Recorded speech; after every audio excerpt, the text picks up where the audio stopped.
My first haunted house experience. A few years ago, at the age of 21, I moved out of my parents' house and in with an aunt of mine.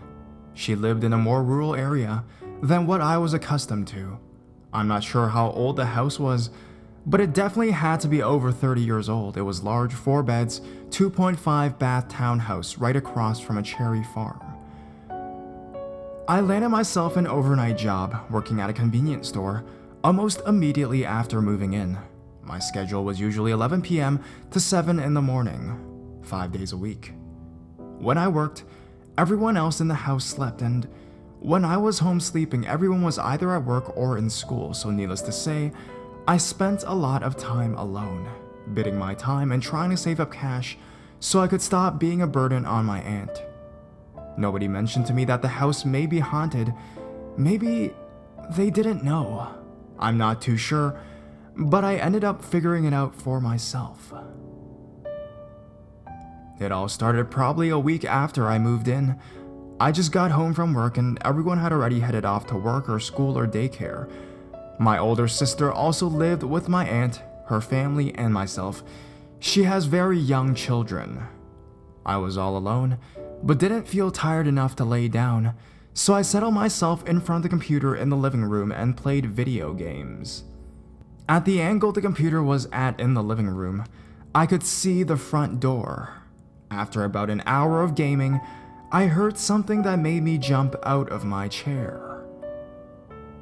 It sounded like a grown man running through the kitchen, which was adjacent from the living room, and I heard a crash as something apparently fell and hit the kitchen floor. After my heart stopped pounding, I went to investigate. The coffee pot was on the floor. I knew nobody came in through the front door because I would have seen them, and nobody definitely came in from the back door because there were heavy boxes piled in front of it. I checked to make sure. I called out and asked if anyone was home. Nobody answered. I was alone. I chalked it up to me being exhausted from work, and I went to bed.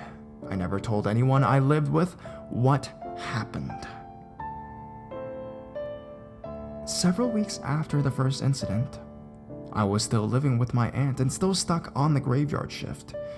The second incident starts with me waking up at 10 p.m. and preparing to go to work. I headed out of my bedroom and crossed the hall to the bathroom, but to my dismay, somebody was already occupying it. I could see the light on underneath the closed door. I huffed and went back into my room to lay out my clothes. After a few minutes, I left my room again, but the bathroom was still occupied.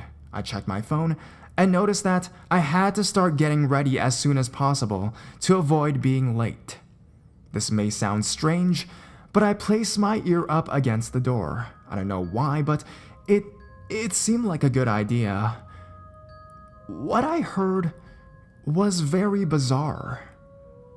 I heard sweeping, as if somebody was sweeping a stone or wooden floor with a straw broom. Swish, swish, swish. I stood there, mesmerized. Who would be sweeping at this time of night?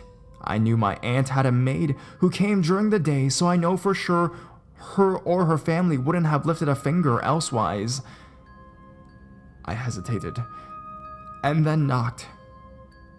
"Hey, sorry to bother you, but I need to shower before I leave for work," I said into the door. The sweeping stopped abruptly. I opened the door. Nobody was there. But what made me really uneasy was that I forgot my aunt had that bathroom carpeted. Nothing to sweep. Now, this next incident seems incredibly bizarre and unlikely. Everyone I've told, except the person who experienced it with me, didn't believe it. I'm hoping at least one person who reads this can see my plea for an understanding. Please keep an open mind. Now, about a month after the late night sweeping ghost, I was folding clothes with my sister in her room. By this time, I had already told my sister my experiences. She said she had similar experiences, but she was too scared to talk about them. She tried brushing it all off, as just being weary and tired from work and being around little ones. It was just the two of us in the house. Everyone else was working or at school, and her children were in daycare, so my sister could have the afternoon off to do her chores.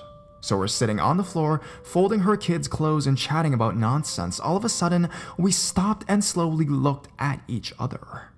I could tell by her wide, glassy eyes that she was hearing exactly what I was hearing. It sounded like a party coming from downstairs level. We were on the top floor. We heard music, laughing, people chatting, and glasses clinking as if people were giving toasts. The volume of the noise got louder and louder. The laughing and the music, it sounded like music from the 20s or 30s. The strangest part is, everything we heard was slightly muffled and crackling as if it were sounds coming from a memory. I know it's kind of hard to imagine, but I can still remember it to this day. So, as the party continued on downstairs, my sister and I stared at each other, bewildered and scared. The blood soared through my veins and pounded in my eardrums.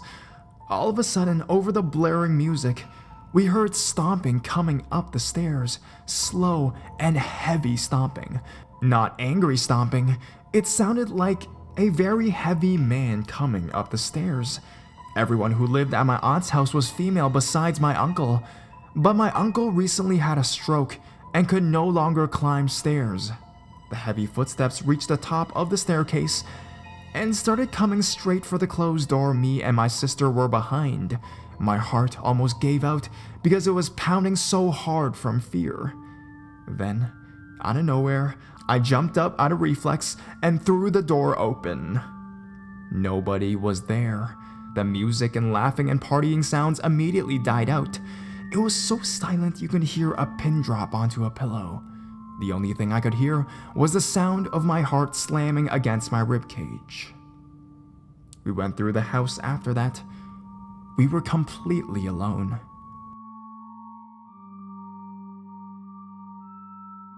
The same day, I decided to approach my aunt. I told her if anyone possibly died in the house. She looked at me, slightly stunned, but then told me that years ago, her mother died in the house. She looked sad as she told the story, saying that the night that she passed, she was acting delirious. I asked my aunt what she meant by delirious. My aunt said that hours before she passed, she kept telling her to tell whomever was having the party to keep it down, and to tell her that man to stop stomping up and down the stairs. My aunt swore she didn't hear either, but I knew the truth. I knew her mother really heard what I just heard earlier that day. I moved out shortly afterwards into my own place. Thankfully, there haven't been any unwelcome party guests.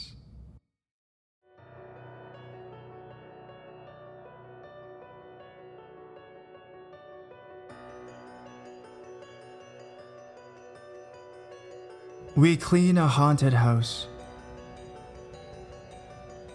My name is Lori and I own a small cleaning service in Pittsburgh area. I have 22 customers and 2 employees, CJ and Mary. I am writing the story about one house in particular, yes, the haunted one. Before I begin, I would like to tell you all non-believers of the paranormal to chill out. I am not looking for ghosties, they just show up. In the past, if I saw something or heard a misplaced noise, I would pass it off as whatever. Now, I am paying a little more attention. In June of 2008, I got my first customer in a very nice neighborhood with all new houses. Economy is not affecting this hood. From the customer, I was able to get 2 other houses. One was a couple with 2 dogs, and the other was a family with 3 little girls. All was great. When we first started cleaning these homes, all 3 of us would go together. The house with the family is quite large, 5,000 square feet, so as a group, we would work our way through all 3 levels. The first odd thing that I would notice and shrug off was that when we walked into the house, we would all feel like someone was home. I would call out for several moments without a response, before realizing no one was at home. The other strange thing was the door that we would enter would always shut on me, and sometimes it would lock. Okay, not so strange, just enough for me to always hang on to my keys. Then, the weird stuff started. A roll of paper towel spread across the grand foyer, cleaning rags tossed down the steps. I would blame my helpers. What are they doing? This was the norm. Now, the fun starts. 6 months into cleaning, the customer requests weekly service, but only the main floor and the master bath. No problem, I or Marie could come by ourselves the opposite weeks. Marie said no, so that meant I would have to do it. Still, no problem. I went my first time by myself, and once again the feeling that someone was home was overwhelming. I made it through the whole main floor with no problem. I went upstairs to tackle the master bath. My foot hit the top step, and I heard a door slam somewhere in the house. I called out once again, "Hello, is someone home?" No one was home. I proceeded down the hallway lugging 2 sweepers, a bucket, and a bag full of supplies. As I was walking, a rubber ball rolls past me into the master bedroom. Where did that come from? Whatever. I clean the bathroom and it takes an hour. While gathering all my stuff, I heard a crowd of voices coming from the foyer downstairs. Once again, I called out, "Hello, who's home?" Got all the way down there with all my stuff. No one was there.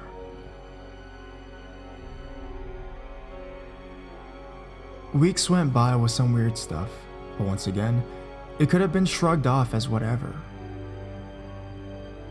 Then the day came when I saw him. I once again got to the top step, and for some reason this day I looked down that long hallway, and I could not make my legs move. I was frozen. I felt a sense of dread. What? I said to myself, "Get off your butt, move in and clean the bathroom." I did. After completing my task, I began gathering my supplies as usual. As I walked into the master bedroom, I kicked something. I looked down, and it was that rubber ball again.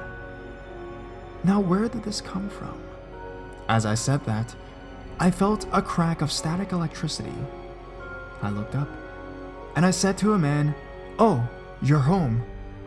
As the words were coming out of my mouth, he disappeared before my eyes. What just happened? Was that real? Did I imagine it? Am I crazy? Every hair on the back of my neck was sticking straight out. I was covered in chills and sweat. I did what any reasonable woman would do, and I grabbed my shit and ran. The story does not end here, but it is actually the beginning. Yes, I really did see a ghost, and no, I do not believe I am crazy. I did have a million questions running through my mind, one of which is, how can there be a ghost in a brand new home? Well, I did some research, and I discovered spirits can also attach to people, land, or personal items. I will tell you, this makes perfect sense to me, since my mother once gave my ex-husband a haunted clock. She found this dusty old Coca-Cola clock at a yard sale. It drove him crazy because sometimes it would keep perfect timing, sometimes it would stop. Other times it would just keep time backwards, and sometimes it would fall off the wall for no reason. As time went on, I began to wonder more and more about this fella I saw and who he was. The research I did about the land that this house was on uncovered that it was once a farmland. I know this fella was one of the farmers who worked this land. I remember him in pale clothing, but nothing stands out in my memory other than his slight build and graying hair. I also thought maybe he was attached to an item in the house, but without snooping through the drawers and closets, everything I saw looked newer.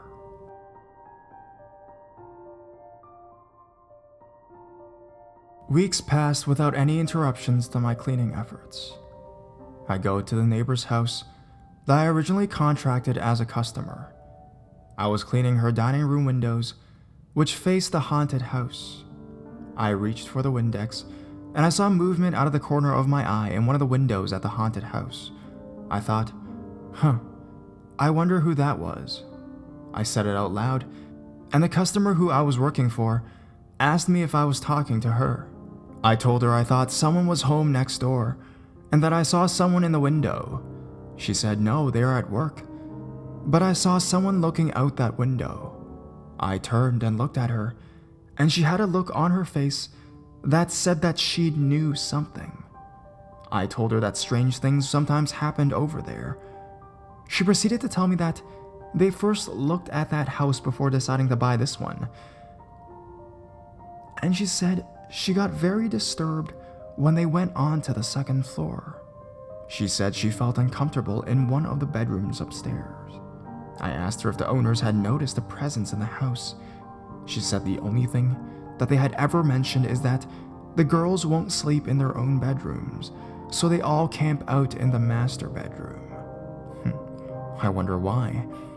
My customer also told me that on several occasions, weird things have happened in her own house as well. The one thing that stood out to me was that she said she had also heard groups of people conversing in the foyer while she was upstairs. Interesting. Well, I guess my seeing Ghosty in the window that day was his way of letting me know that my next cleaning day there was going to be crazy. It was my day to clean alone. I arrived at usual 9 a.m. start time. I unlocked the door and prepared to go in. Just as I turned the knob, I heard the deadbolt lock again. What the fuck? Now my key wouldn't turn in the lock. This went on for 5 minutes. I was getting upset. I was now angry and decided I would walk around to the front door and go in that way. The only problem was I would have to run through the house to reach the security box before the alarm sounded off. I got to the front door, put my keys in the deadbolt. It unlocked the doorknob. Success. Before I opened the door, I prepared my sprint through the house. Ready, set, go. I dashed through the grand foyer and round the corner to the hall that led to the kitchen. The door to the hall closet opened. I ran into it, but kept moving. There's a stall in the hall. I leapt over it and landed on that damn rubber ball again. It's okay, I was still on my feet, and I was now flying through the kitchen. I arrived at the security box and got my code in with seconds to spare. Whew, what a workout. The security box is by the back door, which I couldn't get unlocked a few minutes before. I looked at the door. It was unlocked. Shaking my head, I carried on a one-sided conversation with Ghosty, telling him to please don't play games. I have to do a good job. I am poor and need to make money and can't get sidetracked by such shenanigans as this. Did I hear a giggle? I completed my work at the house and decided to leave the owners a note to have the lock checked, even though I know there's not a damn thing wrong with it. I put the note on the counter and I saw movement by the sink. The dish towel that was hanging on the handle of the dishwasher was slowly sliding to the right. I said, "Hey!" The towel fell to the floor. I walked over. It was like I was walking into a freezer. I picked up the towel and hung it neatly on the handle. Okay, I am leaving now. Please keep the place clean. Thank you. Once again, I grabbed my shit and ran.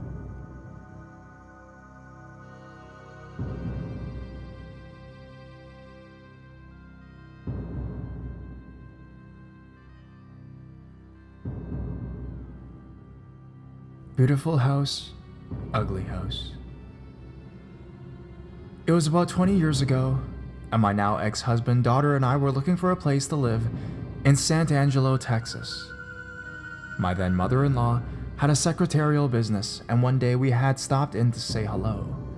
She told us one of her clients having a home a ways outside of town, that she wanted caretakers for, no rent or compensation except to live in the home and take care of the grounds. We were excited to take the opportunity. I mean, really, no rent? How great is that? Upon arrival at the home, We were stunned at its grandeur. It was a newer, 2-story huge home set 30 miles outside of town on several acres. We went inside and found all the furnishing, dishes in the sink, and on the stove, clothes and filth everywhere. It looked as though the house had been occupied by a bunch of slobs, whom all left in a hurry. It was weird. We got busy cleaning everything before moving in. One morning, I was alone in the house, and I was cleaning the bar that separated the kitchen and dining area. As I reached for the other side of the counter with my cleanser, the wreath on the opposite side of the oak cabinet fell on my hand. I thought it odd, but got a stepladder and placed it back on the nail. I continued my cleaning and it did it again, right on my hand. This time, I went out to the garbage and got the biggest nail I could find and a hammer. I got back up on the ladder and nailed the wreath into the cabinet, all the while nailing, saying out loud, "There, you won't be coming down now." I put the ladder away and went back into the kitchen. It was only a moment later that I heard the wreath fall on the floor. I went around to the other side to look. There was straw from the wreath all over the nail, as if someone had jerked it off, hard. Chills immediately went up to my body, and I knew something was very wrong about this house. And it was only the beginning of things to come. One afternoon, after getting off work from my part-time job, I came home as usual, walking through the back door from the garage.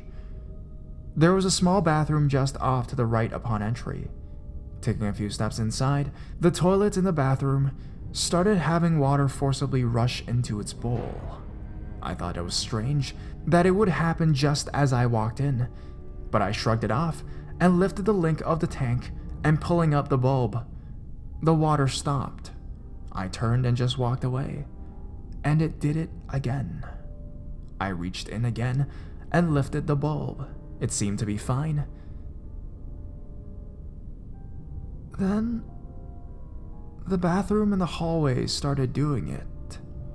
I went into that bathroom, lifted the lid, and pulled up the bulb. Surprisingly, the water started rushing again, forcibly into the bowl only moments later. So I turned the water off to that toilet. I then turned on the faucet thinking there was pressure built up in the lines. Nothing. No sputtering, no pressure, no force. I thought it odd. As soon as I left that bathroom, the one in the bedroom started going. I walked in and turned the water off on that toilet. Walking back through the house, I then heard the toilet upstairs. This was a problem. I hated going upstairs. It was scary. I don't mean weird, although it was that too, but I mean frightening. Even just going up halfway on the stairs, I would become overwhelmed with fear. I took a big gulp and thought to myself, it's trying to get me to come upstairs. It's a trap. I stood there for what seemed like an eternity, but decided I was being stupid and I needed to take care of it. As fast as my legs could take me, I ran up the stairs into the bathroom and turned off the water. I thought my heart was going to burst. I barely opened my eyes and ran back down the stairs. I did not want to see anything. I was afraid to look at anything but the floor, and I was happy that I made it back down to the kitchen. I again turned on the faucet to relieve the pressure. Nothing. Everything was fine. When my husband and daughter got home, I told my husband all about it. We agreed to call out a plumber to check the lines. The next evening, our plumber called us on the phone. He asked if we were going to be home that evening, that he wanted to come out and talk to us. I said yes. I looked at my husband and told him, this can't be good. The plumber wants to come out in person and talk to us. When he arrived, he looked nervous. He was a large, middle-aged, rugged-looking man. We introduced ourselves and he started to talk.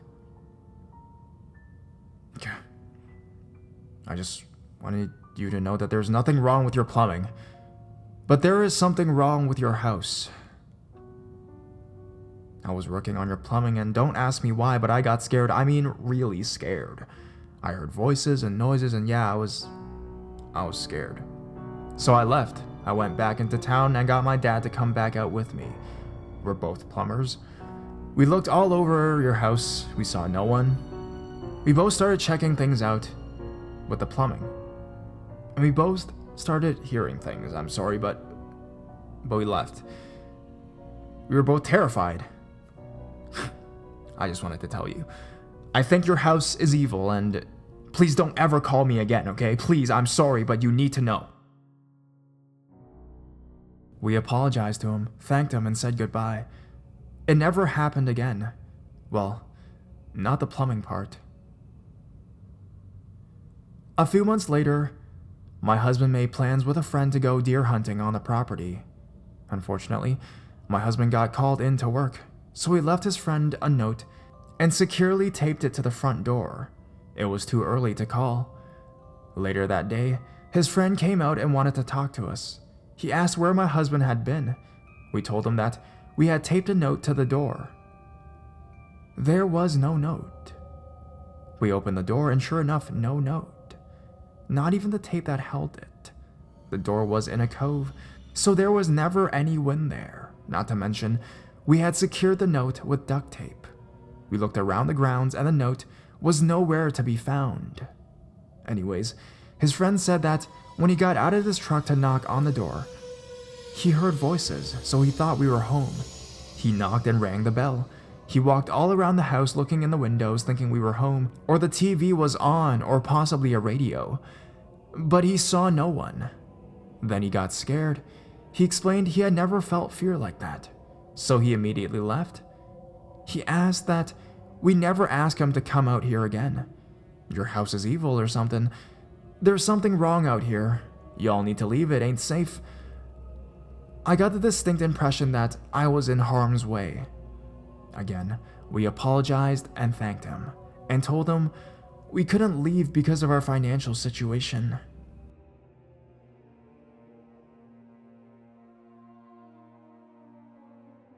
After he left, we decided to go for a walk in the pasture. It was such a nice day, so we did. We came up on the ridge on the way back to the house around dusk. All the lights upstairs in the house were all on. All of them. My husband and I started accusing each other of turning them all on. I told him, "You know I didn't do it. I hate going upstairs, you must have done it." We knew our daughter didn't do it. She was too little to reach the switches. He was convinced that I had done it. We came back into the house, and he started up the stairs. I told him I wasn't going up there. He laughed at me and said, "I'll do it. This is dumb." Halfway up the stairs, all the lights upstairs all at once went out.